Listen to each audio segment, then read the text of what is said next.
What it means to be a black man in America. To be a black man in America is a scary thing. I've been aware of my color for a long, long time. You do feel like you have to walk a certain line. There's something that we call being able to code switch.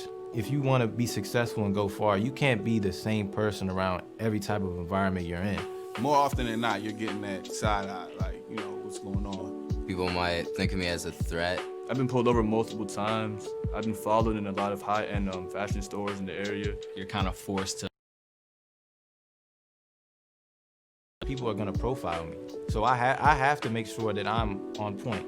It's really unfortunate, you know, that people could see a black person, no matter where they're from, how they grew up.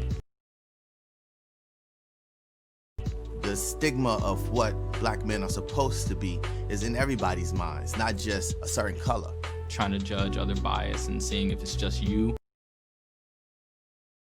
Being a young black man in America. Here to make my country better.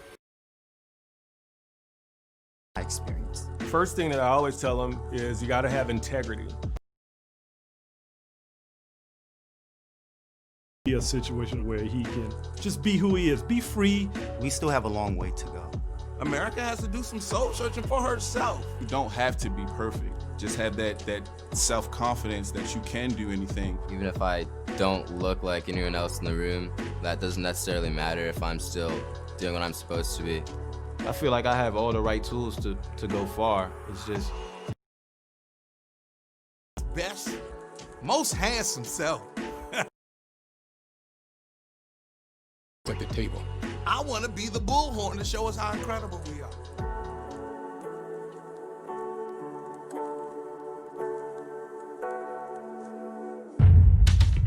Outside, inside, we don't stop.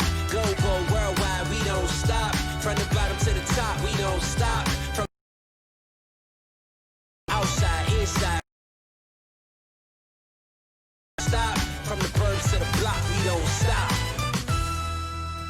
Whenever you witness greatness and success, there's always someone behind the scene that is making it happen.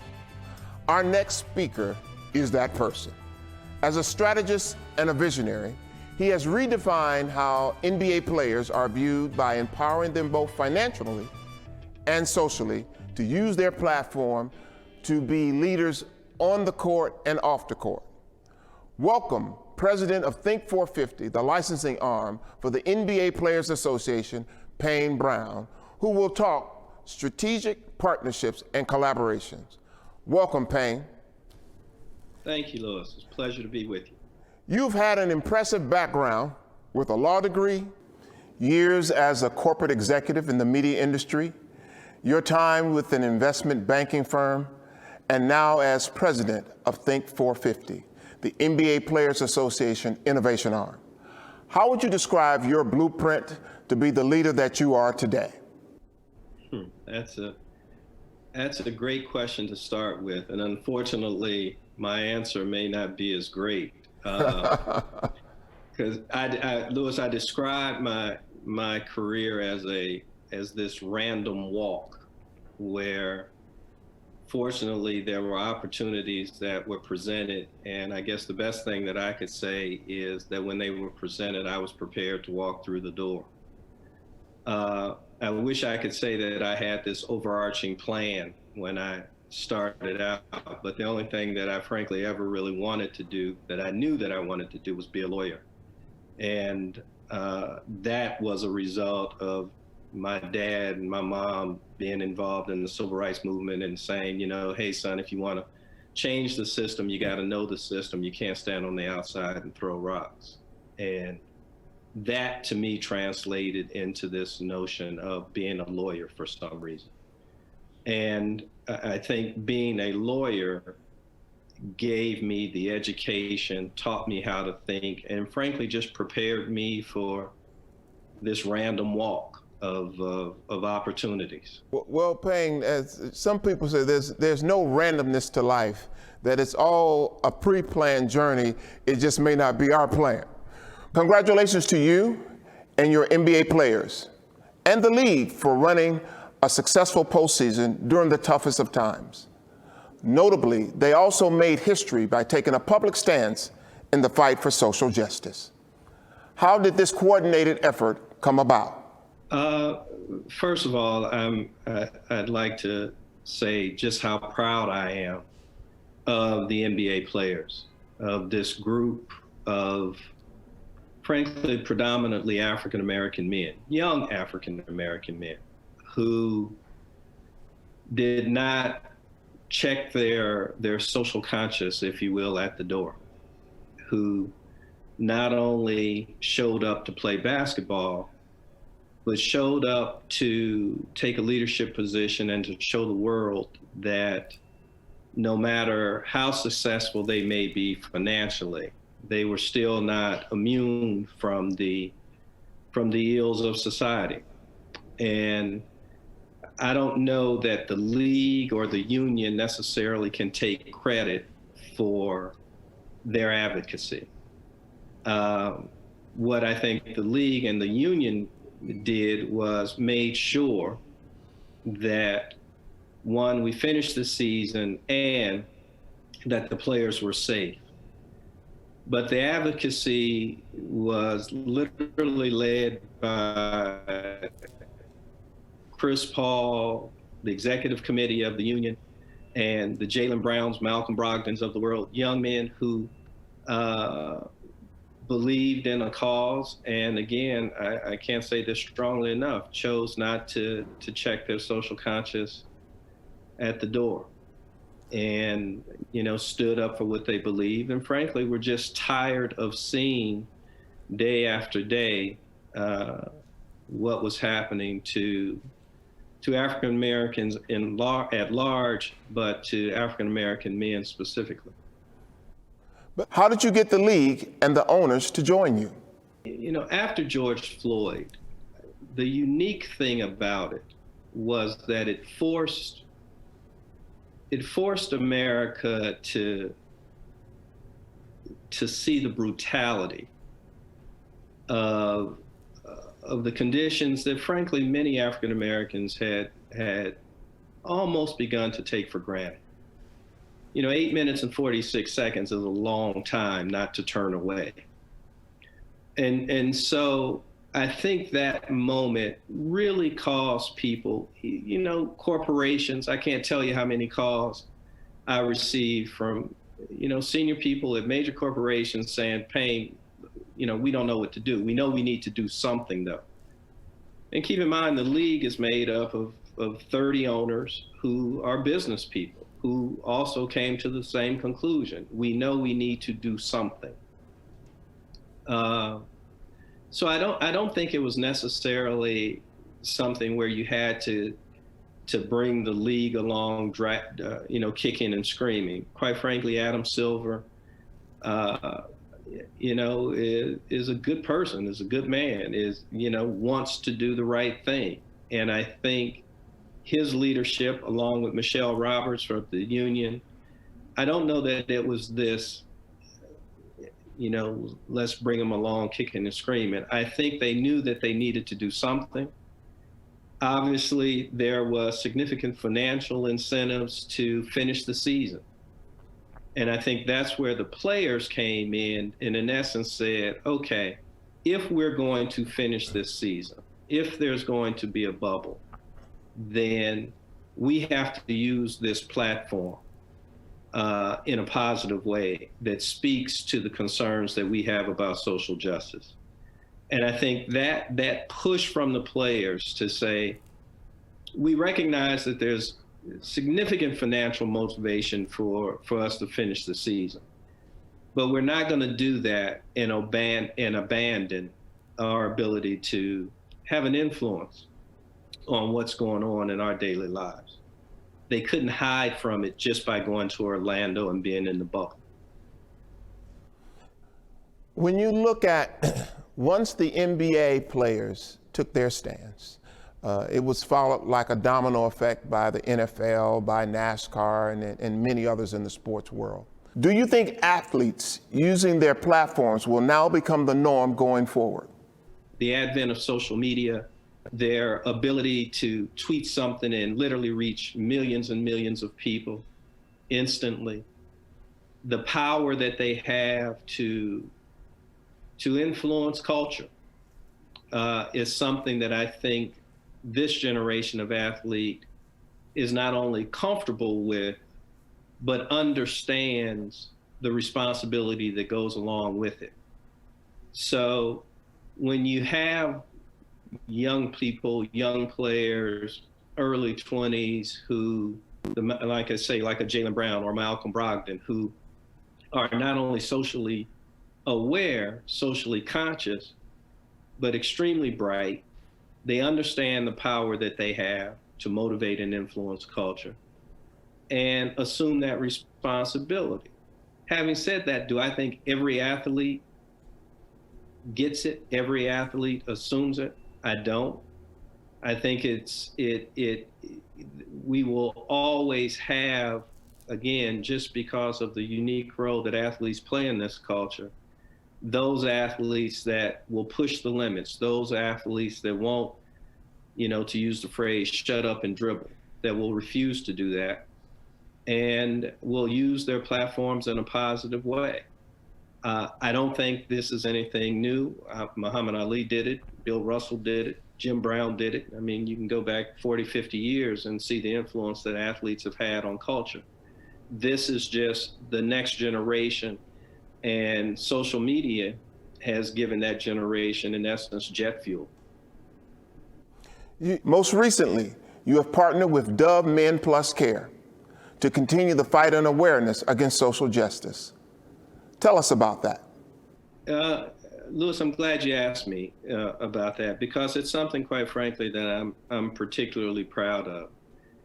Because I really do think the partnership that we've struck with Dove Men's Plus Care is, when we first started talking about it, I used the term revolutionary. And it was revolutionary in this regard, because what we asked Dove to do was, in this partnership, what we didn't want is to take our players' platforms basically to sell soap. And that I want to be clear, I'm not saying that to diminish Dove Men's Plus Care, but our players were not going to use their platforms to do that. What we asked Dove to do is partner with us. If you want to make a difference, partner with us and help amplify the players' platform. Dove came back to us and said, Payne, what we want to do is we want to demonstrate, we want to take the term Dove Men's Care and say Dove cares about African American men. And when they said that, that's when I used the term revolutionary. I mean, Lewis, you're frankly legendary in this business, and I would suggest to you that I don't know that you've ever heard a corporation that you've dealt with say, we want to message that we care about Black men. That to me was the impetus to move forward, to strike this partnership, to get players like Chris Paul involved, to get players like Aaron Gordon involved, to Danny Green, to get these significant NBA players to use their platforms, to use their influence, and to work with a corporation that was willing to amplify the players' objectives and goals, to speak to things like safe voting, to speak to things like how African American men are represented in the media, to speak to things like just the basic right to vote and to get out and vote. So all of that sort of messaging in partnership with a corporation like Unilever, specifically the product Dove Men's Plus Care, frankly made me not only motivated to do the partnership, but ultimately very, very proud of the relationship that we've had. We don't anticipate that it's going to be a one-off. We look forward to growing it, and frankly believe that working with Dove Men's Plus Care not only ultimately will show benefits to them, the corporation. Obviously, that's what they want to see, but also to our players as well, and the ability to amplify some of the messaging that they're so passionate about. Well, Payne, you and I both know there are going to be some people who say Dove should just stick to making and selling soap, and the players should stick to playing ball. The short answer is that's ridiculous. I don't know if any other group of people are asked to sort of disavow themselves of their whole self as much as Black folks are. When basketball players show up to play basketball, they just don't show up as 1/10 of themselves or 20% of themselves. They show up as fathers, they show up as husbands, they show up as brothers, as uncles. They show up as people who are integral parts of this society. And I think it's ridiculous to suggest that somehow they should only focus on one thing or not have thoughts or concerns about other parts of their lives. Likewise, corporations like Dove are part of this society. They are part of the culture. And I think they too have a responsibility. If they are going to take money from Black folks, then I think they have a responsibility to just speak to the issues that Black folks are dealing with. If you're going to take my money, then care about me. If you're going to ask for my support, then care about me.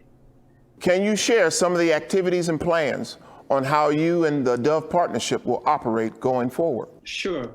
So the one thing that we did, I believe it aired prior to Game 5 of the finals, and there may still be a schedule with the commercial, but we've done a spot that I think is a really great spot that has some of our players involved that speaks to the issues, that talk about what Black men care about. I think it's beautifully shot and edited. And that's one thing that we did, that this notion of Black men care about. And the whole messaging is, again, to portray African-American men in their full selves. That's one thing. We're also, I mentioned the notion of Dove Men Plus Care, using their platform to help elevate and amplify some of the concerns that some of the players have. So we have this second part of the partnership where Dove will, in essence, sort of spend a day with one of the players and focused on some of the things that the players are concerned about. So that's one thing that we're really looking forward to, is how do you capture some of those stories? And I think the whole notion is, as we unveil the various pieces of the relationship, to spotlight, highlight African-American men, particularly in their full selves, and this notion that Dove Men Plus Care cares about African-American men. Payne, tonight is about living a purposeful life. Have you discovered your purpose? You know, Lewis, you're asking some tough questions here, my friend. The one thing that I will say to you that this pandemic has done is caused me to come to grips with just sort of the brevity of this journey. And to ask myself some of those sort of deep questions. Have I found my purpose? There are a couple of things that I've always thought about my purpose, and they have less to do with me, well, sort of do with me, but more to do with, you know, my relationship with my kids, this purpose of wanting them to be able to live out their dreams. You know, I tell my children all the time, or, you know, their dreams are my prayers. And part of this purpose for me is to make sure that they have options. When I think of the more general purpose, I've always been sort of guided by this notion that I didn't want my mother and father to ever be embarrassed by me, that I didn't want Miss Curry up the street who, you know, or Miss Davis or Mr. Davis to have to come to them and say, hey, you know, we saw Payne such and such, we saw Payne this. So this desire to represent my family, my mother and father in a positive way. And this sounds corny, but maybe it's just a function of being as old as I am. The old adage of wanting to be this credit to your race. That's still important to me. Now, again, I don't know if that goes specifically to my overall purpose. I think I'm still, quite frankly, still searching for how do I make a bigger impact. I'm constantly saying to myself and to my God, I need to do more, and asking him for the strength to do that. So I right now, if you were to press me and say, Payne, what's that purpose? The only answer I could give you is I'm just trying to be better. We've asked several people about their blueprint for success.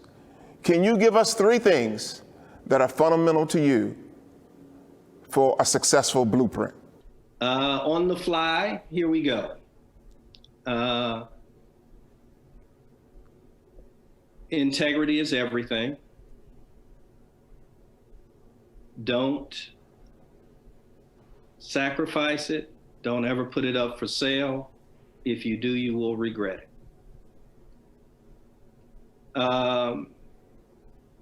Never feel as though you have to check your blackness at the door. Believe it or not, people know you're black the moment they see you. No matter how you try to disguise it or hide it, they know. So you might as well, roll around in it, be comfortable with it, and put it on full display. And lastly, I think probably is the most important thing is the notion of believing something greater than yourself. For me, that is my faith. That throughout your journey, there will be times when you are challenged. And, those moments where mama can't help you, daddy can't help you, and you are at a loss. And that is the time when you need to get on your knees. So stay close to your faith. We want to thank you for participating, and I wish you well. Well, come on, man. What y'all doing? How you doing? How you holding up? Are you still? Did you go grab you something to eat? Did you go get you something to eat to finish watching the one and only, the Blueprint Men Summit virtual style? We want to thank all y'all, man. I also want to thank my sponsors. I want to thank Doug, Men's Plus Care. I also want to thank RLJ Enterprises. We got a whole lot of sponsors. We want to thank them because when people believe in you, they put up their money and say they believe in you. And that's what these sponsors have done. And we want to thank each and every one of them. There's a lot of stereotypes around black men created by false media narratives. They're shown as thugs, gangsters. It's an unfair judgment. Black men care about black women. Black men care about their families. Black men care about this world. Dove Men Plus Care and the MBPA are partnering to change the way the world sees and treats black men. Join us at committocarenow.com. While most retired NBA players spend their post-NBA years relaxing or on the golf course, this recently retired athletic superstar has redefined retirement. As a New York Times best-selling author, TNT sports analyst, entrepreneur, executive producer, production company owner, and fashion icon, he is running more plays off the court than on. Welcome to the Blueprint Men's Summit, 3-time NBA champion, Dwyane Wade. Dwyane, you grew up on the south side of Chicago in neighborhoods that most people would call challenging at best. Looking back, do you think those challenges were a motivator or a hindrance for your success? It's a great question. Personally, for me, Louis, they motivated me, and I think more so than even growing up in the inner city of Chicago, it was how my family was growing up in Chicago that motivated me. I was a kid and I knew what I knew, but I was able to watch my family and I was able to watch, the addictions that my mom was going through, the addictions that my father was going through, the in and out of jail of a lot of my family, and then eventually some of my peers. And I just didn't want that. I didn't want that life. So it motivated me to want different. And I took to basketball because basketball was, what I love, but basketball was the thing that I felt could help me become different or, make sure that my family have different. So 100% for me, it was a motivation. But I can also see how it can be a hindrance to some, at the same time. I was one of the lucky ones that even though it seemed like it was a long path to get there, I was 21 years old when I made it to the NBA. You got some people who in life, normally not successful by the standards of life until you're in your 40s. And so if you're trying to become successful and you're in the hood and you're growing up in the city and it takes you until you're 40, well, it may be hard to keep fighting and to keep pushing and to keep going. At some point you may give up if you feel that you're not given or getting the opportunities that you feel you deserve. How important was vision on your journey towards success? Did you have your own vision, or did you run into people that help you develop your vision? Those people I call vision makers. My talent is just seeing my vision, speaking it into existence. My sister, as a young kid, my sister always told me to ask for what I want. Every night before I went to bed, she made sure in our prayers that I asked for what I wanted. And I did that, and I believe in it. I believe in the power of putting it in the universe. I believe in the power of saying it out loud. So one, you can hear it, what you're trying to accomplish, who you want to be, where you want to go. And it makes you want to accomplish it. It makes you not want to cheat yourself to accomplish it. So without vision, without dreams, I'm not sitting here with you right now. I haven't accomplished anything in my life if I didn't have them. We all had ordinary people who did some extraordinary things in our lives that changed us forever. Who are some of those people for you? I look no further than my family, right? I look no further than my mother, and I've said this and my story about my childhood has been documented. I've done documentaries, more than one, talking about my mother being addicted to heroin, addicted to cocaine and crack, and being in jail for the majority of my life. But to watch this woman, get herself really hurt. She didn't go to rehab. She got herself off of drugs. To watch her turn into a pastor, to watch her start changing lives of others along this journey. And just as a young kid, Louis, I sat right here just like I'm sitting with you, and I watched my mom, go in and out. I watched my mom shoot up with drugs when she didn't know that I was seeing her. And for me at that time, it was nothing that I felt that I can go through that would hurt my heart as much as that, or would be hard as that, as a young kid. And so I look at my mother, and I always looked at my mother as someone who was just strong, man. Like the things that I go through, the injuries that I've had, the ups and downs that I've had, it's nothing compared to what that woman went through. And so I look no further than my family for motivation. You have been named as one of Time's top 100 influential people of the year.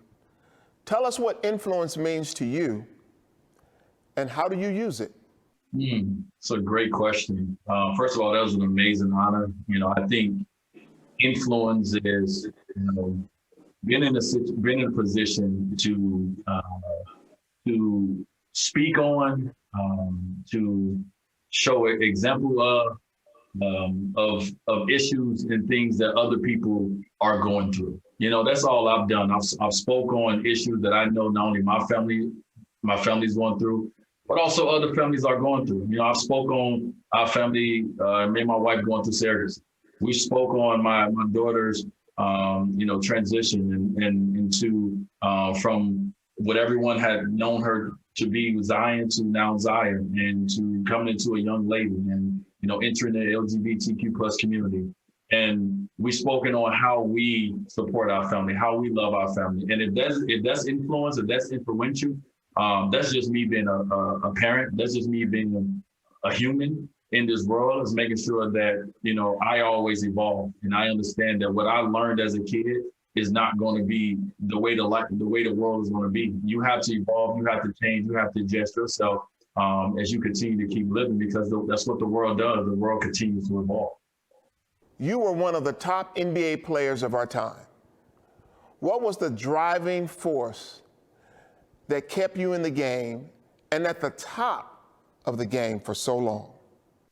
You know what, I mean, if we don't reinvent ourselves, if we don't once again evolve, we're gonna get left behind. You know what I mean? Like, you know, playing in the NBA, you see over the course of time that the game changes. You know, when I first came into the NBA, it was, you had to have a shooting guard, then you had to have a big man. You come down, you throw the ball in the post, you let Shaq, you let the big guys go to work. And then eventually it started changing to where it was about pick and rolls. And then it started changing to where it was about getting off the ball and, you know, just a lot of different, the game evolved. And so if I didn't reinvent myself when I played with Shaq, compared to when I played with LeBron, compared to when I was a star on the team by myself, if I didn't always reinvent myself, then at some point they would have moved on and they would have found someone who can accomplish and do the things they need. So if you want to have a job, you know, if you want to continue to play and continue to live your dream out, you have to reinvent yourself, not only in the NBA, but in life, if you want to continue to keep evolving and changing. You are a superstar who's had not only ups during your journey, but you've also had some downs. How did you get through those tough times? Yeah, first of all, thank you for that. For me, you know, I just feel like the good times, the great times, the times where things feel like it's going easy, yeah, that's great. You know, we all love that. But the times where it's hard, the times where people doubt you, the times when you doubt yourself, those are the moments where you grow. Those are the moments where you really dig deep down inside and you really find out who you really are and what you really about. And so I would tell, you know, all the younger generation, and just like I tell my son, is you're going to go through highs and you're going to go through lows. Like, that's life. Life is an ebb and flow. You know, the character of who you are is how you deal with things when you're going through those lows. And once you get to that high, you know, how you can continue to elevate others and bring them along and share those lows with them, because everyone goes through it. And that's all I've tried to do, Lou. I tried to share my lows, and I tried to share people in my highs, because I want people to be motivated and inspired by, you know, someone's out here that's doing it and is not afraid to talk about it. 2020 is the first time in history that we've seen professional sports leagues, players, coaches, owners take organized action and stand in support of social equality and social equity. What do you think was the tipping point, and will this become the norm forever? Yeah, you know, I think the NBA has done an amazing job of actually listening to their players. And when we were in negotiations, the argument, you know, from both sides was, this is a partnership. You know, this is a 50-50 partnership. If this is a partnership, if it's 50-50, then it shouldn't be just one voice. And so the NBA has done an amazing job of listening to their players. That's why the things that, you know, Chris Paul fought for, the NBPA fought for, you know, with going into the bubble was accomplished. You know, what I loved about that is I love the fact that not only did LeBron James and not only did Chris Paul and these bigger name players have their voice, but each player on the roster got a chance to talk about what's important to them. Everybody, you know, in their communities, that people from their communities got a chance to see them stand up and stand out, and their voices was on, you know, the biggest stage. So is this the future? I hope it is. I hope that athletes, I hope that not only just athletes, I hope that people in our world that we live in understand that to get things accomplished, you have to apply pressure. If you don't apply pressure, nothing will get accomplished. And in our community, Lou, we need change. We need to continue to see growth. Right now in our world, we've taken so many steps backwards. And, you know, for us to get to where we're trying to get to, if our voices is not heard, if our actions is not seen, then nothing will be changed. Dwyane, you keep reinventing yourself over and over and over again. In your opinion, how important is it for men to recreate themselves? It's very important, man. You know, I'm definitely blessed, and I'm definitely have been in a situation that I've taken advantage of, and you know, and it has allowed me to be in a position where I'm able to keep reinventing myself and continue to keep. But in the midst of reinventing myself, I haven't been perfect along the way, and so not only have my family and my loved ones, but my fans and my supporters have allowed me to be in the public eye and fall and then get back up. And I think, you know, as a man, not even a black man, just a man, period, but especially as a black man, we feel like we have to be mighty. We don't feel like we should ever fall. We don't feel like we can make mistakes because we're going to be looked at as a certain way or less than.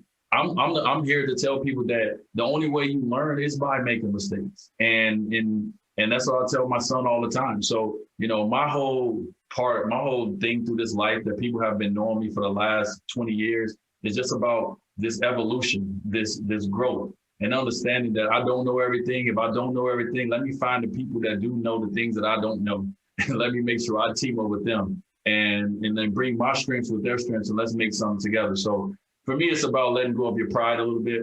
You know, it's about, you know, making sure that everybody around you and everybody that comes into your space understands that, you know, you're doing it for the right reason, and it's not a selfish reason. Like for me, everything I do is bigger than me. It's not about just me, it's about my family, it's about my community and how I can affect and change those things. What do you tell your children about being Black in America? Ooh, man, those are some of the hardest conversations.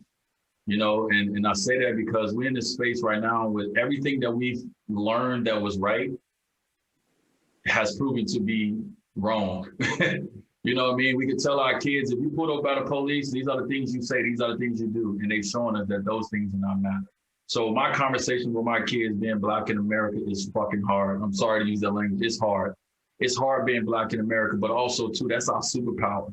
Our superpower is being Black in America because we're special, because we're different. You know what I mean? Like you only try to suppress us because you know how great we can be and how great we are. And so I want my kids to know their power. I want my kids to know their heritage. I want my kids to know where they came from, because if you know where you come from and where you came from, then you know your power. You know how special we are. So we're going to have all the conversations about everything that's going on in the world and what you can possibly do. But also too, even with those conversations, the world has proven to us that those answers that we give our kids are wrong, you know? So it's hard. It's hard being Black in America. Simple as that. Dwyane, our theme for tonight is about purposeful life. Have you found your divine purpose in life? And can you share it with us? I hope I haven't. Not yet. You know, I'm still young. Well, I'm young in life. You know, at 38, I don't know about found my divine purpose, but I definitely feel that my purpose on this earth, one of my purposes on this earth is to be a father. I think that's my greatest job. That's my greatest responsibility. That's my toughest responsibility. But I feel that I was put on this earth to be that. I was put on this earth to be Dwyane Wade's father, and so on and so on. Like I know that that's my purpose. And then do I have other ones? I'm sure I do. But I know that that's the one that fulfills me the most. And I know that that's my most important position on this earth. Final question, my friend. Speak to our audience about why it's so important to vote, and especially during these times. Yeah, I think I've heard people say, and I'm sure you have, is I don't know who to vote for, or I don't want to vote for either one of them, right? Right. The thing is, what people also have to understand is voting is not just about Biden versus Trump. It's not just about Harris versus Pence, right? Voting is about change from each seat, from the bottom to the top. You know, so when you go voting, you need to know not just who the president and who's vice president. You need to know all those seats. You need to know we need to educate ourselves more on those props and those propositions, so we know what to say yes and what we need to say no to, right? So voting can change bills, like bills can get passed, things can change through voting, right? So we have to make sure that we put the right people in the right seats, in the right position of power. And so once again, it goes back to growing up. We grew up and we didn't learn a lot about Black history. We learned a lot about white and American history. And if we learn more about our history and understand who we are and where we come from, and then you understand what's important and why voting is important and how hard it took and how long it took for us to get to this point where we have the ability to vote and have a say so in this world. So let's not take what our ancestors did and take it in vain. And let's make sure that we take what our ancestors did and we continue to keep building on that. And voting is just one of the things that they fought for us. And so, I think that would be my message to everybody, man, is understanding that it's bigger than you. It's not about you. It's about the ones before you that fought for us to get to this point where we have a say so, we have a voice. Let's educate ourselves. Let's understand what it is we want, the change we want to see, and let's go out there and let's make sure that it happens. Dwyane, thank you for joining us tonight as part of our 2020 Blueprints Men Summit. Your voice and the many like yours are so important to the conversation that we have with men. So we want to thank you for participating, and I wish you well. Thank you, man. Everybody, go vote. What's up, y'all? This your boy, Gary G. Thank Johnson. Still got the microphone in my hand. I want to thank our sponsors. I want to thank Doug and Men's Plus Care. I also want to thank RLJ Enterprise. They show they love, they spend their money, and they supported us. They always come out and show us love, and they support us to the highest level. I also want to show a shout out to that man, the one and only Payne Brown, for what he's done for the NBA. Performing in the bubble. Let me tell you how incredible that was. Performing in the bubble. Now, I don't want y'all to take this the wrong way. I'm from St. Louis, but I live in California. And you know what that means? That's the world champion, LA Lakers. Let me take my glass off, because you see what I just said. That's the world champions, LA Lakers. That's LeBron and them. That's Anthony Davis and them. That's all them. There's a lot of stereotypes around Black men created by false media narratives. They're shown as thugs, gangsters. It's an unfair judgment. Black men care about Black women. Black men care about their families. Black men care about this world. Dove Men Plus Care and the MBPA are partnering to change the way the world sees and treats Black men. Join us at committocarenow.com.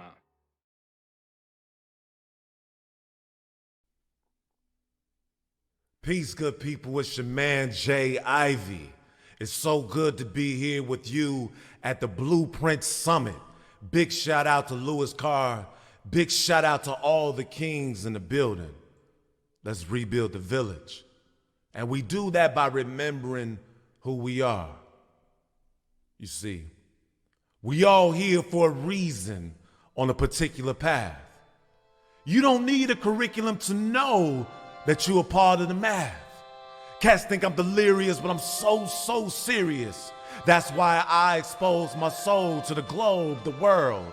I'm trying to make it better for these little boys and girls. I'm not just another individual. My spirit is a part of this, that's why I get spiritual. But I get my hymns from him, so it's not me, it's he that's lyrical. I'm not a miracle, I'm a heaven-sent instrument. My rhythmic regiment navigates melodic notes to your soul and your mental. That's why I'm instrumental. Vibrations is what I'm into. Yeah, I need my loot by rent day, but that ain't what gives me the heart of Kunta Kinte. say. I'm trying to give us free like Sinkay. I can't stop, that's why I'm hot. Determination, dedication, motivation. I'm talking to you, my many inspirations, when I say I can't let you or self down. If I on the highest cliff, on the highest rift, and you slipped off the side of cliff onto your life and my grip, I would never, ever let you down. And when these words are found, let it be known that God's penmanship has been signed with a language called love. That's why my breath is felt by the deaf, and while my words are heard and confined to the ears of the blind, I too dream in color and in rhyme. So I guess I'm one of a kind in a full house, cause whenever I open my heart, my soul, or my mouth, a touch of God rains out. A touch of God rains out. They judge you before your eyes even open. Off jump, they coming for your throat before words are even spoken. When you touch down, you gotta let them know that you get things in motion. But be clear, they feel your dedication, they feel your devotion. They love and hate your skin tone, treat you like an immigrant when you've been home. Bronze like the pennies the brother Abe owned. Envy is the drug that they own. Every breath I take is a hit, cause we're striking like the ancient Egyptians they clone. Our people are beautiful down to the bone, down to the soul. Control is the goal. We in the city of God cause the slums is all he want us to know. And they think we ain't know.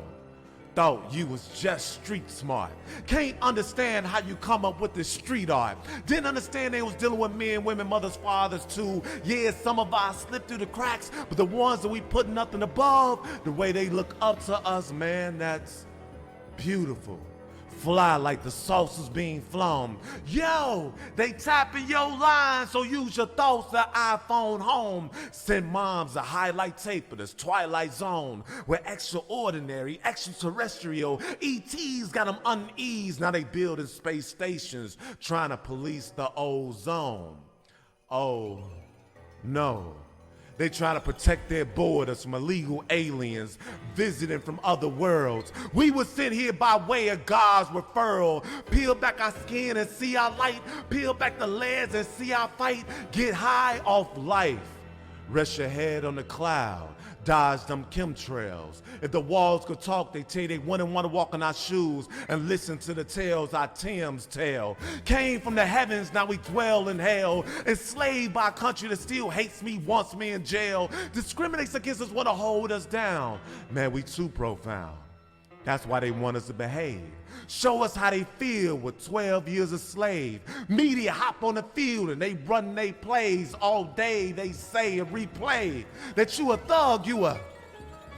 All he wants is our women, our gold, our figures. Ain't nothing but an animal with his claws on the trigger. There's a difference between brands and label. They invite you to the table, try and label your brand. Change the beat of your band or orchestrate the land with your hand. Man, the challenge is staying balanced. Never too high, never too low. Stuck in the middle with a mean flow, a mean show. I see you, bro. You can move any room, work any crowd. They can't quiet your loud. So keep feeding them and feeding them. It ain't black versus white. It ain't rich versus poor. It's wrong versus right. And what's right is that the babies keep eating and eating. You ain't never been a fool. You ain't never been a fool. So just remember to use your tools. Be you. And no matter what they do, always remember that you gonna be cool. You gonna be cool. It's so important that we use that cool, we use that balance, we use our greatness, the greatness that we were all born with. To change the world. To protect ours, to provide for ours, to be there for ours, mentally, spiritually, emotionally, as well as physically. Let's change the world. Let's rebuild the village, y'all. With tears of joy in my eyes, I picked up the pen. How do I begin to tell you how deep I feel this love? Wish I could get a whole world a hug. Tears falling on the page, cause I love y'all, all y'all. I see our potential, our purpose, our worth is measured by what we do for others. Our sisters, our brothers, we're all one, we're connected. Our bond is electric like lightning dancing on concrete. We've been jolted out of our sleep. Our spirits have awakened, strengthened by all that's been taken. God ain't give us nothing we can't handle. Those egos go get handled. The greed dismantled. The fear that feeds the hate will be canceled. The love will be ample, endless. The energy we feeling is just a sample, cause we have so much more to give to this world. We're here to change the world. We're still here. Come on. We're here to change the world. We're still here. We're still here. We're only here for a blink of an eye. While I'm here, I want to sink to the sky. Soar with more to give, build, heal, live, without just going through the motions. Time is gold and time to refocus. My hope is deep in a dream that a king once had. I'm fighting off every nightmare and demon that litters my path, knowing that the only time I'm helpless is when I don't ask for help. Our wealth is our connection. Those folks over there ain't strangers, they're beautiful reflections. For far too long we've neglected the essence of who we truly are. We're light, we're stars, we have to fight for what's ours. Recharge our energy, readjust our frequency. I'm dialed in, the road to victory is long, but we're miles in. We just have to lead with love, and no matter what, keep smiling. Keep smiling. No matter what they try and put us through, we're here to change the world. Come on. We're still here. Listen, we're not foreign objects. Our souls are artifacts. We all offer something to the overall context.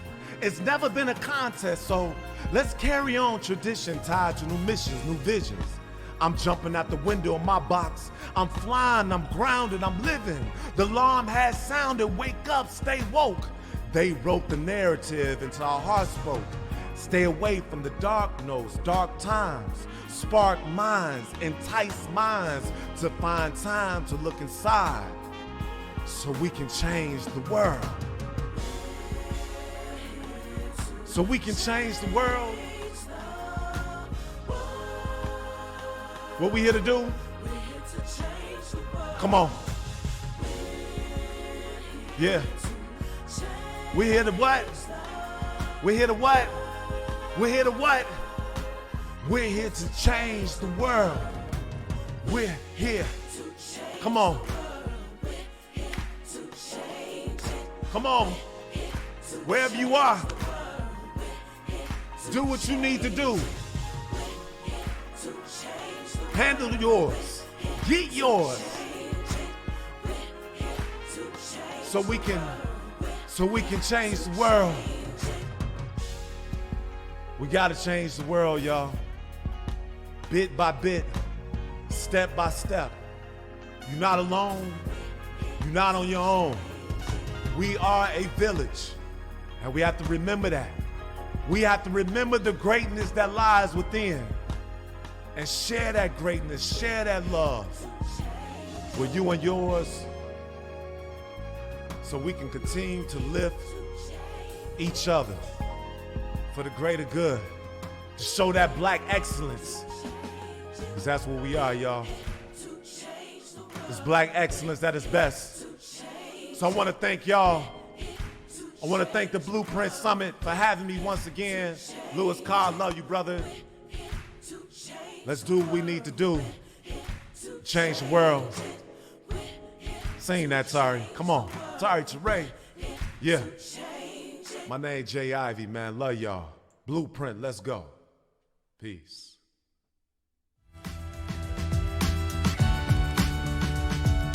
Coming up next, actor Devale Ellis and relationship and life coach Stephan Speaks.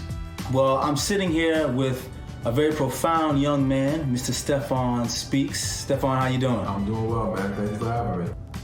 Nah, it's just a pleasure, man. I appreciate you and everything that you bring to the culture and to us as black men. You're a great leader, and we appreciate it. So I have a couple questions for you so we can kick things off.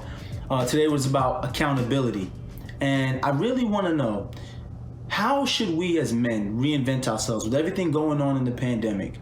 How can we reinvent ourselves to be better spouses, husbands, boyfriends, and better overall leaders in our community? Well, I think, the key is, number one, don't get caught up in the hype of the moment with this pandemic. Don't get caught up in the worry and what we can't do and what's no longer a part of our lives. Let's focus on, okay, what we can do, how we can improve. And I think that starts with identifying what the problem areas are in the first place. I think as men, you may already know some, but let's be real, sometimes we have blinders on and we don't see and recognize everything. So if you have a partner, friend, associate, whoever, start asking some people, hey, what are some things you feel like I need to improve? What are some things you feel like I'm lacking in that would help in my relationships? Let's get some feedback from honest individuals so that we can now start to recognize where the issues are, and now we can start attacking them one by one and creating improvements in each area. Right. So this is my biggest question, is that people always ask for steps, because it's easy to say, just be communicate better. How do we go about becoming better? Like, what steps, what actionable items can we tell to men to say, you know what, you want to be a better husband, a better spouse, a better boyfriend? These are the things you can do in order to just be better tomorrow.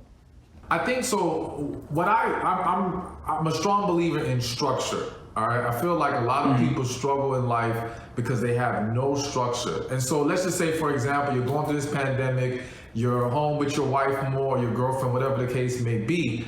But because you guys don't have a structure to your life, everything's kind of all over the place. And so sitting down together and saying, all right, we're going to designate this time for time with the kids if we have kids.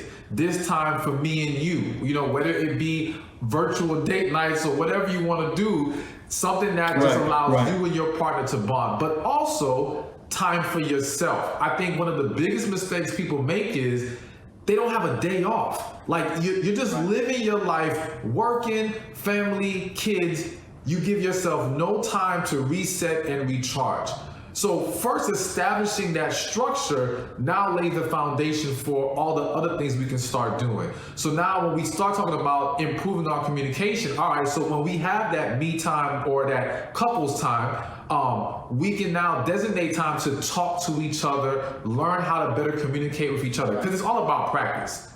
You know what I'm saying? We can sit there and say communicate better, but and I can give you tips on how to communicate better, but I still want you to get in tune with your partner's way of communication. How does your partner want to receive your tone, the way that you express yourself, so on and so forth? How you can better learn your partner's body language and things of that nature. So I think sitting down and getting everything on the table with with him, and allowing yourselves to now learn each other and get down to the basics is a huge step in better communication. But then also, again, when it comes to the healing, all right, yes, we can't go outside as much anymore, but you can still do online therapy. You guys can still get counseling. You know what I'm saying? There are still books and things that you can read or listen to help improve yourself. So again, making time for learning and educating and counseling of some sort, I think is going to be great as far as helping you become better. And one more thing I want to add in there is identifying the flaws we have. We got this very toxic mentality, and I say we because it's just a lot of people, where it's this whole take me flaws and all mentality. And what we end up doing is we end up giving our partner the worst of us and say, hey, deal with it. If you love me, you should accept all the nonsense I bring to the table and whatever comes with it. But it's like, nah, let's identify the issues and start making those things better. Let's start giving our partners the best of us rather than the worst of us. Let the worst things be, random, rare moments rather than common occurrences. So the one thing that I noticed the most is that we didn't realize how much structure we had when our jobs commanded autonomy over our lives. You know what I'm saying? So it's like you had to wake up at a particular time. You had to go to sleep at a particular time. You had meetings throughout the day. Plus, you knew when your off days were. So when you were going to work every day, Monday through Friday, you knew that from 9 to 5, it was work time. You knew that after 5 o'clock, it was family time. And you knew that on the weekends, you had an opportunity to focus on the family. What I noticed during the pandemic was when people started to lose their jobs, or even had the ability to work from home, they lost that sense of structure. And I know this, firsthand from being a professional athlete. Having structure was what made my life simple. The minute I had to recreate myself and had to create my own structure is when I struggled the most as a man, because now I had to figure out where I was going to take my breaks for me. And hearing you say that actually kind of makes a lot of sense, because I realized that when I started to make structure for myself, I'm going to wake up every morning at 7 o'clock, even though I don't have to go to work. Things got a little bit more simpler, because then I knew that I could put time and allot time for my family. So with that being said, let's talk about like versus love, right? A lot of my homeboys who are married say, you know what, I love my wife, but I learned during this time that I don't like her that much, because I've spent more time with her than I've ever spent before in our relationship, right? Where do you place value in a relationship on like versus love, or love versus like? So I believe like is extremely important. And of course, don't get me wrong, love is too.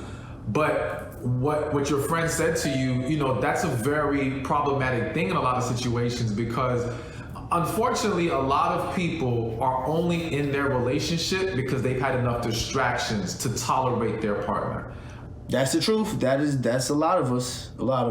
Whether it be kids, work, whatever, those buffers help you deal with them. But you can't have a relationship built on distractions, which is why you'll see some couples, once the kids grow up, things start falling apart. You know what I'm saying? When somebody retires, things start falling apart because they no longer have the distraction and they don't really like their partner.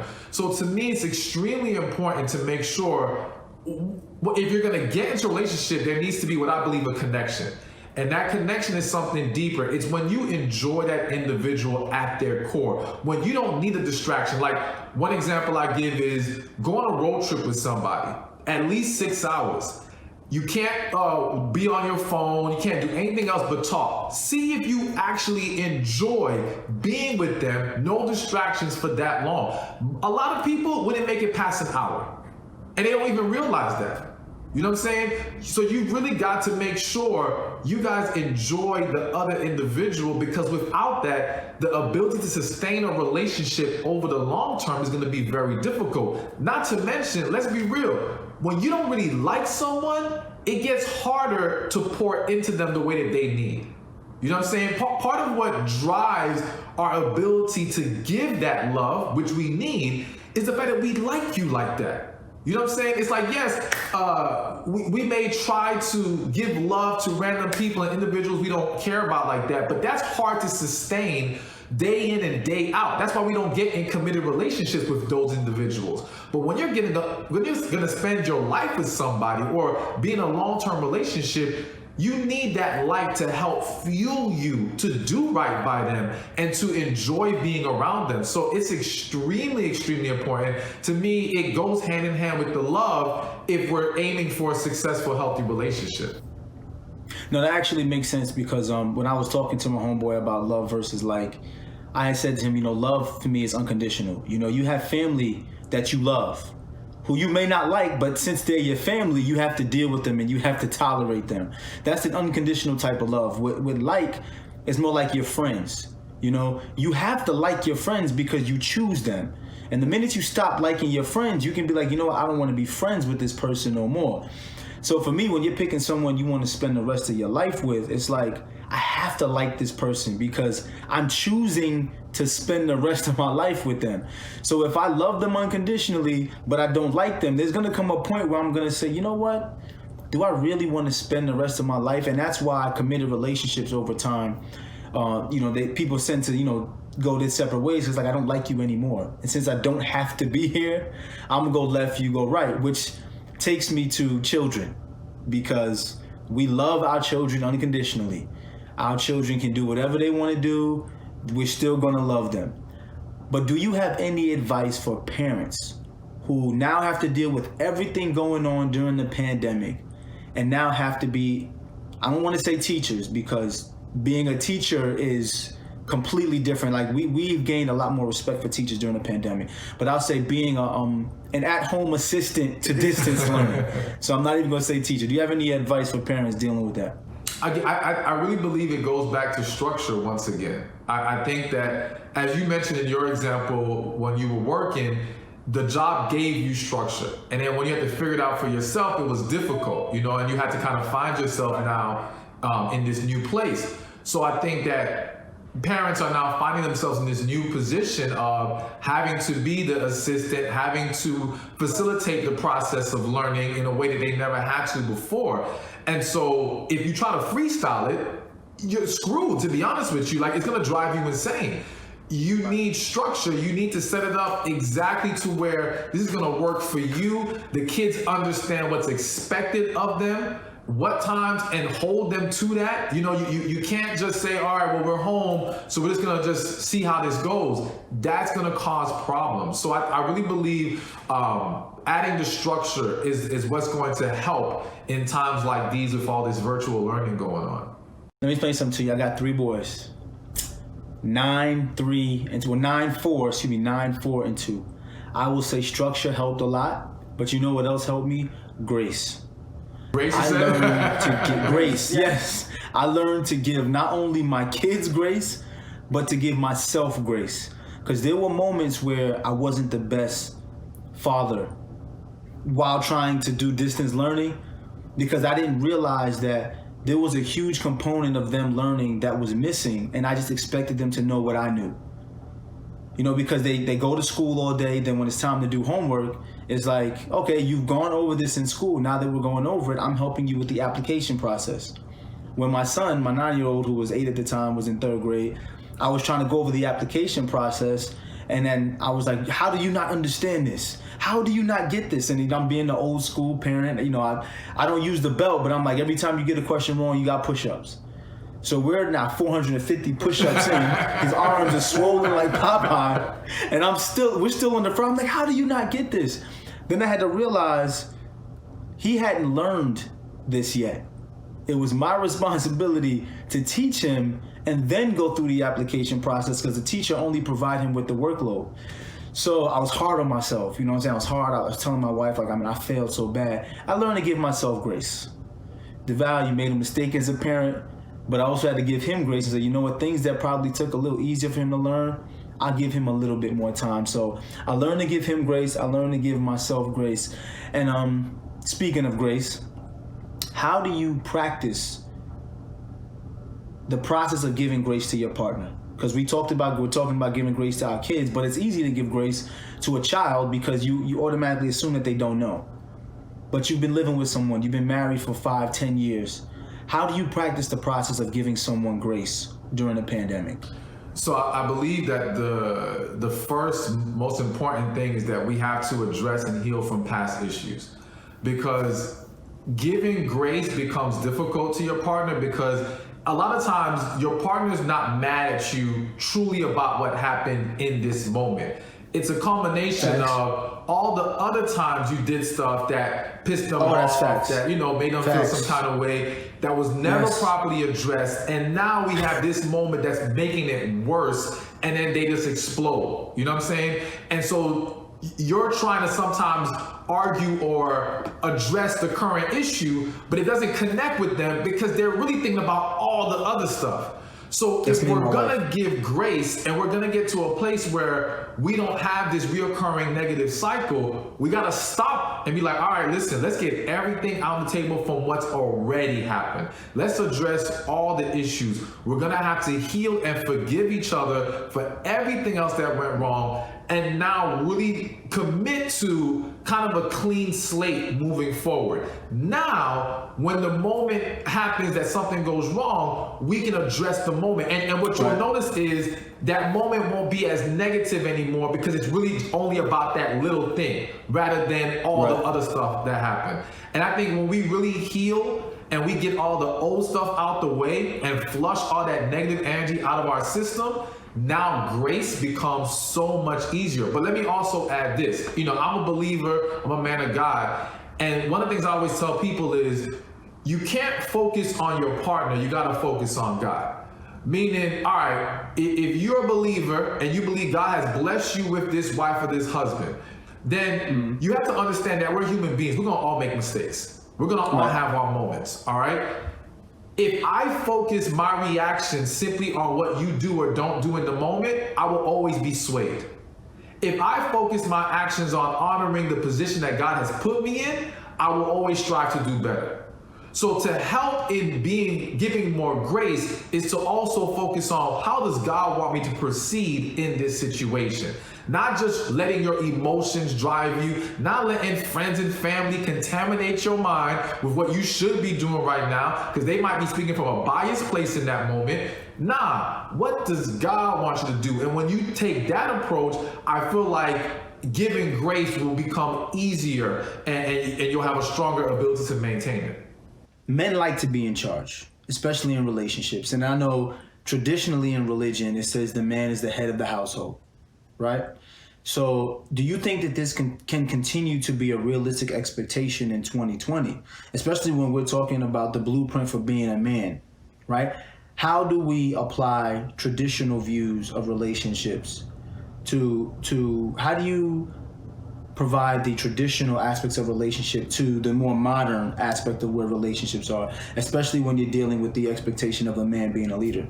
So I believe, one, I agree with you 100%. I do believe that men thrive when they can be in charge, have leadership, so on and so forth. And I honestly believe that a lot of women do desire that from their man. The problem is a lot of women do not trust the man, and a lot of men are having an entitlement mindset that you should give this to me even though I have not proven myself worthy, or let me not say proven myself worthy. I have not built myself up in a way that should garner respect from people. It's like, okay, you just want, because you're a man, that you should be given the leadership, you should be allowed to call the shots or whatever, and it don't work like that. Like, you gotta create security in your relationship for your partner to embrace that role with you, all right? And so I believe as men, if you desire that, and there's nothing wrong if you do, because some people in society will make it seem like this is a bad thing. It's not a bad thing. If you desire that, then I would encourage, whether you're single or in a relationship, start building up your resume, so to speak. Start giving that woman something to respect, something to believe in. Accomplish something, have a plan, have a vision, show her that you're putting in the work. Do not put the whole burden on her, because you have some situations where men are putting the burden on the woman to lead in certain areas, but then say to her, but no, let me tell you what you need to do here. It don't work like that, bro. Like, you can't just keep putting on her, and then when it's convenient, say, nah, now it's for me. I do feel like men have a fiduciary responsibility to protect and provide. I agree. And I'll say that because women have been given the God-given right to be the vessel of life. So that's their responsibility. Like, and it doesn't matter what I feel, I can never be the vessel of life. Which means women need to be protected in all aspects because they are the vessel of life. So I have to provide and I have to protect, right? With that being said, I do feel that men have to do a better job of selecting the type of woman they want to provide and protect for. The same way women have to realize, okay, this might not be the man that I want to have lead me through life or have be in a leadership position throughout my life. Men have to decide what type of woman is worth you giving that aspect of your life to. And I think that's where we miss as men, trying to teach other young men how to find that right woman. So what should a man be looking for in the type of woman that you would say, you know, this is my life partner. She deserves to be provided for. She deserves to be protected, and she deserves all of what I'm looking to offer as a man and a husband. Okay. So number one, let me just say, man, I 100% agree with you. I was just telling one of my associates that I feel like men tend to be horrible selectors of wives, horrible selectors of partners, period. And it's because we're not taught correctly what to look for, what to be mindful of. Absolutely, I agree, absolutely. You know what I'm saying? And I also want to throw in that I'm going to give you what I think they need to be looking for, but I want to mention that for any of the men listening, you still have to not ignore or neglect you building yourself up in a way that allows a foundation of respect, love, and something that a woman can really pour into and honor in that way. Because again, you can choose a woman, let's just say right now you haven't gotten anything going in your life, and you come across an amazing girl and you choose her. And in this moment, she is showing you love, respect, honor, all these things. But if you get comfortable and you do not build yourself up as a man in that process, you will lose her respect. You will lose her love. And so now you're gonna be back at square one. So always consider that. But now, as far as what to look for, a few things that I've mentioned, I actually just did a podcast with somebody about this. Number one, avoid negative women. Now, some people don't like hearing that, but it is what it is. I am a firm believer that as a man, you cannot tie yourself to a negative woman. That will kill your life. That will derail your purpose. That will do damage in ways you may not even understand. And I think some men, due to growing up in dysfunction, due to their own brokenness, lack of healing, they allow themselves to entertain very negative, toxic women. And you've got to be able to recognize this is unhealthy. Granted, you must make sure you're not engaging in toxic behavior as well. But you cannot tie yourself to a toxic, negative woman. You cannot tie yourself to a woman who, like one man said to me, he married a dream killer. It didn't matter what he said to his wife. Everything was met with resistance, negative outlook, shot down. It was like, yo, he couldn't get anything going. That will destroy a man. That will destroy your confidence. That will destroy your vision. You cannot tie yourself to that. So one, avoid negative women. I feel the need to say this. I'm gonna say it, and it kind of goes hand in hand with negative women. Avoid bossy women. All right. Now, I'm going to interject on that real quick because, and I'm going to say this, bro, because people don't like to hear this. We love to hold men accountable and say you have to be a lead. You have to prove that you're a leader first in order to prove that I should submit to you and make you my husband. I feel like it has to be the same thing for women. You can't be negative and you cannot be bossy. My grandmother told me that when I was very, very young. My grandmother said, Devale, you know, I see you love women. You're gonna get a wife one day. If you get a bossy wife, your life is over. And I never understood why. I never understood why until I got older. And I had to be in a partnership position because I feel like in my marriage, it's a partnership. Like if you ask, people will say this, who's in charge in your marriage? Depending on who's asking that question, and depending on who's getting the information will tell you a different person. For example, you ask my financial advisor who's in charge of my marriage, they're gonna say, oh, Devale, definitely he's in charge. You ask my doctor, my healthcare professional, who's in charge in this marriage, definitely Kadeem.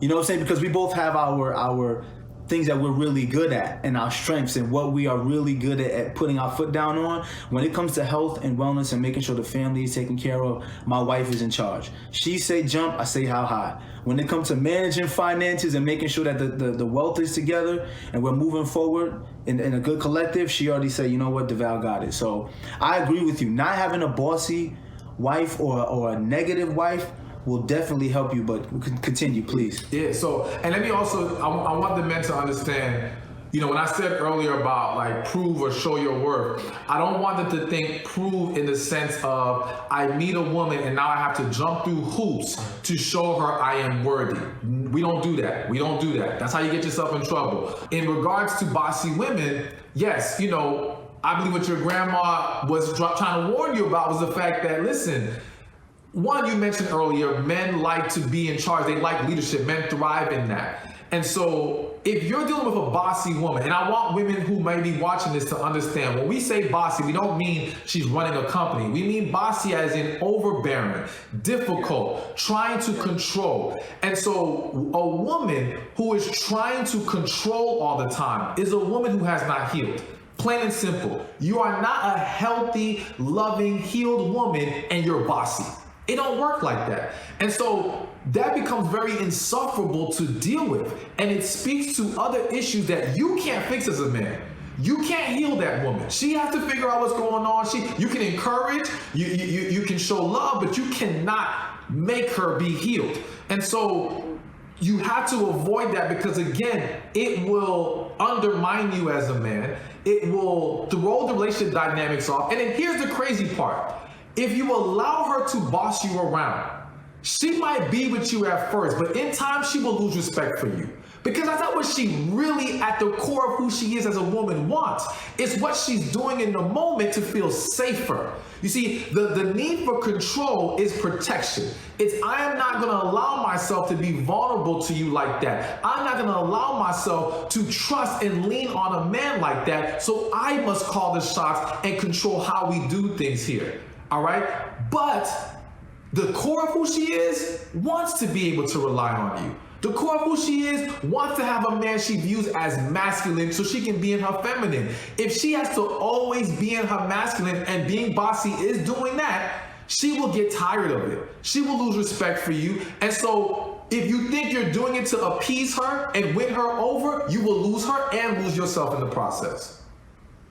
You know, it's funny you say that though, because my same grandmother said to me, Devale, when you grow up, you better not be controlling. And I was just like, why not? She said, being controlling is a sign of weakness. And I was young. I was like, what do you mean? He was like, the fact that you try to control everything means that you're not secure in yourself. And I was just like, I was young. I didn't understand what that meant until I became a husband. And I realized that there are certain values that your wife have that are going to help push you forward that you may not have. Like, that's the yin to my yang. If I'm trying to control everything and I'm not allowing her to flourish and blossom and her thing, she can't help push us forward. And vice versa. If she gonna be bossy, she want to control everything. And I think it's important that you said that, because so many times now we're so worried about being politically correct that we don't want to hold the opposite sex accountable. The most controlling people I know have these weaknesses that tend to come out, and then you realize like that's the reason why they are. So that brings me to this. What are your top 5 things you think you need as a couple in order to be successful and have longevity in a relationship? So whether it can be coming from a man or what are the top 5 things you think you would have to need in order to be successful? All right, top 5 things you need. Number 1, connection. All right, I believe connection is the key. I believe a lot of marriages who fail, they never had a connection. You know, when I sit down and speak to people who get divorced, they can tell you they knew the connection wasn't there. Hell, a lot of people will tell you they knew that person wasn't for them, and they still got married. Yeah. So this negative perception people have on marriage, they don't understand it's based off of bad misinformation. It's based off of people who never really believed this was the one, but they did it anyway. That's deep, and that's so true, bro. Like it's and that's deep and it's true, and I think that it goes both ways, like you were saying. There may be some men who purpose, like for example, his name is escaping me, but he felt like matter of fact, I have a buddy who played 10 years in the NFL, made a ton of money, retired from the NFL, felt lost, made a ton of money. His wife had 2 master's degrees. She went and got a PhD, ended up opening a bunch of businesses and restaurants. He became more happy helping his wife start her own businesses and move forward than he did ever playing in the NFL. And I asked him, I said, bro, you know, how do he said, bro, I just found my purpose. My wife needed a way to amplify her voice, and me making money allowed her to amplify her voice, but it made me happy to watch her walk in her purpose. And I was like, bro, if so many more people could embrace that aspect of life, sometimes your life is not to be on the forefront. Sometimes your life is to be the magnifying glass for that person. That's deep too, bro. And I've never heard it articulated that way until you just said it. That's deep, bro. I just wish I could have a pen and paper. I write some of this stuff down. No, that's deep. Because me and my wife go through these things. Like we go through these moments where we have our peaks and valleys in marriage. But listening to this is really helping out. So you got one more. You gave us 4. You got one more. All right. And so the last thing, and I'm a believer in God. So I do believe that God should be a part of it. But I'm gonna let that one go for a second and say it's about communication. I think you need to learn how to communicate. it is extremely difficult. And for men listening, I want them to look at it this way. If you were on a basketball team, for that team to thrive, they have to improve their communication. There's no way around it, all right? Right. Even in football, like, when the quarterback can look at the receiver and know what route they're gonna run, because they can either throw a signal or they know how they think, that communication, whether it be verbal, non-verbal, that elevates the unit. And so it is so extremely difficult to have successful relationships of any kind without effective, good, healthy communication. So as men, I really want to encourage them to practice that. Like, practice whether it be with your homeboys, coworkers, whoever. Learn how to talk to people. Learn how to listen, actively listen to individuals. When you improve yourself in that area, you have set yourself up for greater relationships. And so when you have a man and a woman who know how to communicate with each other, can't nothing get in their way.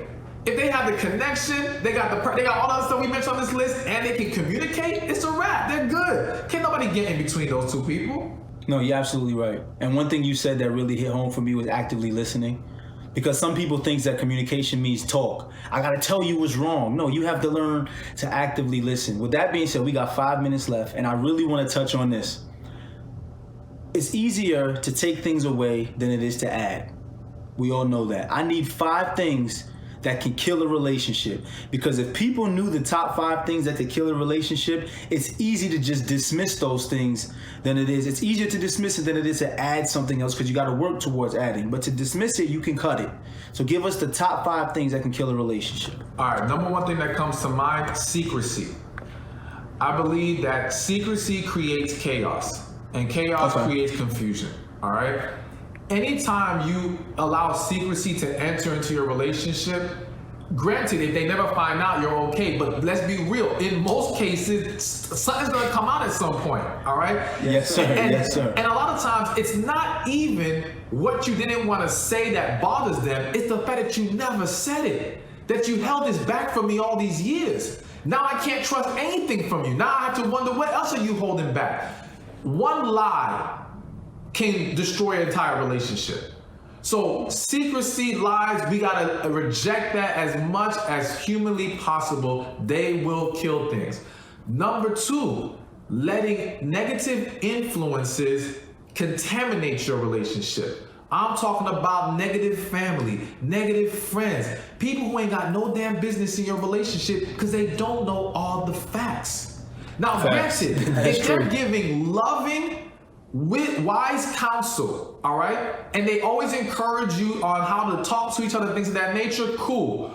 But when they're gonna put in your head, oh, he must be doing this. Oh man, you can't trust her, she probably doing it. Like, okay, I can't talk to you. Right. Because you're gonna now put me in a negative place, that's gonna cause problems in my relationship. All right. So eliminating the negative influences, whatever that is. Hell, if you're watching TV shows that's putting negative thoughts in your head while you're going through something with your partner, turn the damn TV off. Like, you don't need to be watching that right now. You need to keep your head clear and make sure you resolve things before you allow negative thoughts to invade your mindset.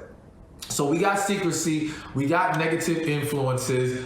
Number 3, I gotta say this. Letting yourself go. All right? Oh, I like that one. No, people don't want to hear that because they say you should accept me how I am. But as I change, talk about that. Yes. All right. So, when we mentioned earlier about like and love, and like is like so important in a relationship to keep y'all together. The other thing that keeps people together, whether they want to admit it or not, is attraction. All right. We don't get into romantic, and that's the key. We don't get into romantic relationships without attraction there. We can love our friends. We can love our family. We don't get with random people because we're not attracted to you like that. Our partner, we are. So now, for me to get with you and you look like this, and granted, we're going to have some deviations. We're not saying you got to be perfect the way you always were. But some people ain't just aging. They're not trying. They transform into somebody completely different. Like, who you look like now, your partner would have never entertained you back then. Never. That's a problem. And you can't say, oh, if you love me, you would accept me. Well, listen, if you love me, you want to do something about it. If you love yourself, you'd want to do something about it. If you know this is affecting our relationship, why would you dismiss it? That's Because true. a lot of times now, the resentment in the relationship is not simply that you don't look the same, it's that you don't even give a damn about fixing it. That's true. So you're saying That's to true. me, my feelings don't matter to you. My attraction to you doesn't matter. Our lack of intimacy, because let's be real, if the attraction fades, the intimacy starts to fade. Respect starts to fade. Communication starts to go out the window. We cannot keep trying to coddle ourselves with the idea that it's okay to let yourself go and they should be dealing with it no matter what. You People don't gotta want to hear have that, attraction. though. Bro, that is true. People don't want to hear it. I say it all the time. You're 100% right. Men are definitely guilty of that because we already put a higher standard on women to make sure you keep it right and tight for your husband. And then men will let themselves go and like be like, I got boys sometimes. I'm like, bro, you were a elite athlete in college when you met your wife. Look at you. You don't even think about going to the gym now. And you're just like, yeah, man, I let myself go. I'm like, that's not cool. Watch, you gonna let your wife go? Your wife, and he's just like, nah, man, she here. I'm like, all right, it's not fair that you do that to her, bro. If talking to a bunch of dudes, man, I got a bunch. I'm 36 now. A lot of my boys, we have accountability workout group for all my married boys. You gotta try to look as good as you looked in college. And we openly say, do it for your wife. You want your wife to be intimate. You want her to be into having sex with you, and you gotta do it for her, bro. And we do that. So I think it's important you said that. So that's 3. We got secrecy, negative influences, letting yourself go. I need 2 more. All right, 2 more things that will kill a relationship. I think, again, I have to always go back to God. I think not listening to God or not listening to your spirit. Again, I think so many people get themselves in trouble because they allow their emotions to get in the way. They don't go from within. No matter what your spiritual belief is, no matter where you come from, we all have a spirit from within. All right, whether you want to call it Holy Spirit, intuition, third eye, gut instinct, whatever, there is something within you that when we allow ourselves to listen to it, it can guide us correctly. And so learning how to get more in tune with your spirit, including God in the process of relationship, or when you don't do that, that's when I think more problems can occur. Allowing God, allowing spirit to be a factor in your relationship helps to keep you on track, so to speak. So I believe that losing that connection, losing that spiritual foundation, no matter what your belief system is definitely something that can kill a relationship because it can throw things off completely. Great. We got time for 1 more because I'm getting to wrap it up, son. I want to keep Mr. Carr on. I want to keep him on the schedule so you know he's always on the schedule. So we got time for 1 more. All right. And the last thing I'm going to say is what can kill a relationship is when you stop doing what you did to get them. All right. You got to remember that, listen, the game isn't let me just do what's necessary at first, get you, and I get to stop. That's not cool. It don't work like that. It goes back to the whole letting yourself go. Letting yourself go isn't just physical. It's in your behavior, how you talk to your partner. You know what I'm saying? The little things. Continue to do the things that they fell in love with to begin with. When you deviate from that, you deviate too far, you will kill your relationship because those things were a part of what made them embrace you to begin with. So you got to make sure you hold yourself to a standard of, let me continue to do what I used to do. One quick thing, there was a guy, he got married, the woman loved dancing. For the first 2 years, they would go dancing every week or every other week. After 2 years, dude just stopped. No more dancing. The next 5 years of their life, no dancing. Of course, it started with that issue, but now it domino affects to other issues because now she's salty because she ain't going dancing no more. Now she starts to give you an attitude. Now you give her an attitude, and then next thing you know, we got bigger problems. This was a great conversation. I have some personal questions I want to ask. I can't ask on the air, but I'm going to ask in a separate time. Bro, I appreciate you. I think we should do this again at another time. Can you tell everybody where to find you? Yes, you can find me on my website, StephanSpeaks.com, or on Instagram, Twitter, YouTube, Stephan Speaks. That's STEPHAN Speaks. I appreciate you, bro. Mr. Carr, once again, thank you for allowing us to have this conversation on your platform. We appreciate you. Everybody else who's out there, hope you learned a lot. Men, learn to keep each other accountable the same way Stephan just kept me accountable. He got me. I felt like he was speaking directly to me a couple times. I was kind of like, damn. But, make sure we keep each other accountable, man. And thank you for being here with us.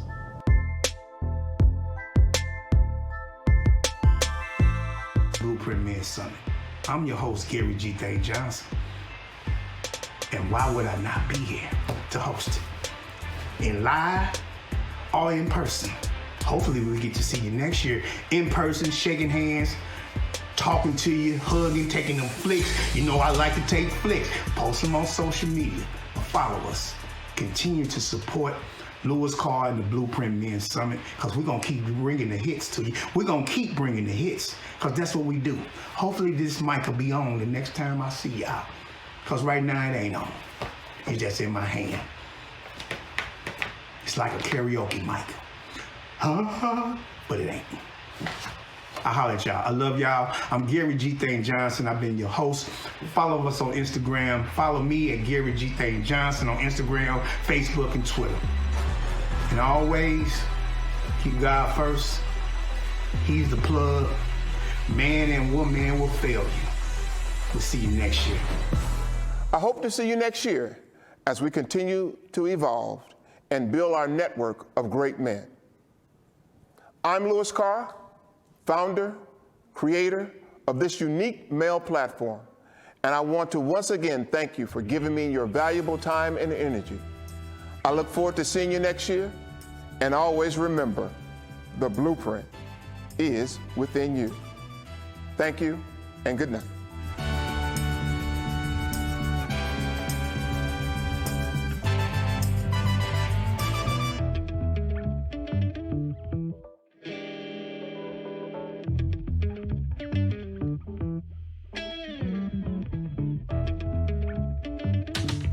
Outside, inside, we don't stop. Go worldwide, we don't stop. From the bottom to the top, we don't stop. From the burbs to the block, we don't stop. Outside, inside, we don't stop. Global, worldwide, we don't stop. From the burbs to the block, we don't stop. It's the Blueprint Summit 2020.